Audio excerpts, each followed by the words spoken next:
अस्सलाम वालेकुम। मेरा नाम है चौधरी सरमद। आज हम बात करेंगे FATF के बारे में। FATF क्या है? FATF ब्लैक लिस्ट और ग्रे लिस्ट क्या है? FATF का मतलब है financial action task force. FATF का इदारा 1989 में कायम हुआ। FATF में पहले 7 ममालिक शामिल थे: Italy, France, Japan, America, Germany, Canada और बरतानिया। ये सब ममालिक शामिल थे।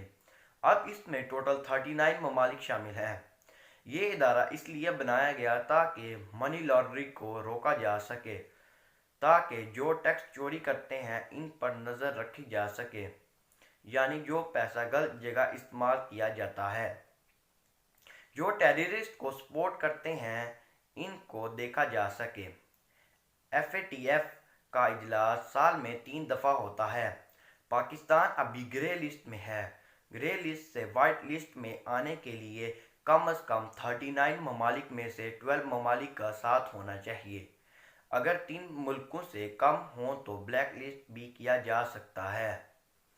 जो ममालिक ब्लैक लिस्ट हो जाए, लोन और कर्ज उसे नहीं दिया जाता। पाकिस्तान पहली दफ़ा 2008 में ब्लैक लिस्ट में ग्रे लिस्ट में डाला गया। उसके बाद 2009 में ग्रे लिस्ट से निकाल दिया गया। 2012 में फिर से ग्रे लिस्ट में डाल दिया गया। 2016 में ग्रे लिस्ट से निकाल दिया गया।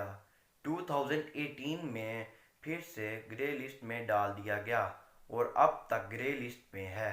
अगर आपको वीडियो अच्छी लगी तो वीडियो को लाइक करें। मोर इन्फॉर्मेशन वीडियोस के लिए चैनल को सब्सक्राइब करें। अल्लाह हाफिज़।